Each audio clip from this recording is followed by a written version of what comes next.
ఊరు కాని ఊరు, దేశం కాని దేశం వెళ్ళినప్పుడు గౌరవం పెంపొందించేలా మన ప్రవర్తన ఉండాలి. సంస్కారం, సభ్యత, సంస్కృతి ఆనవాళ్లుగా పెరిగినటువంటి భారతదేశం నుండి విదేశాలకు వెళ్ళినప్పుడు ఈ గౌరవప్రదమైన జీవనాన్ని అక్కడ ప్రదర్శించి అక్కడ అందరి మెప్పు పొందాలి, అందరి మన్ననలు పొందాలి.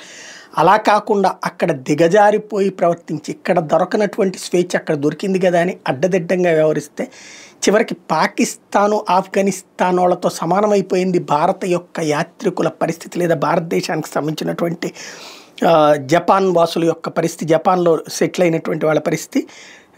Turkey, Syria, Bangladesh, Afghanistan, Bharat, Pakistan. ఇది చూడండి, టర్కీ, సిరియా, బంగ్లాదేశ్, ఆఫ్ఘనిస్తాన్, పాకిస్తాన్లతో పాటు భారతదేశ పౌరులు. అక్కడ ఉన్నటువంటి నైట్ క్లబ్స్లో, జపాన్లో నైట్ క్లబ్స్లో ఎంటర్ కావడాన్ని నిషేధించారు.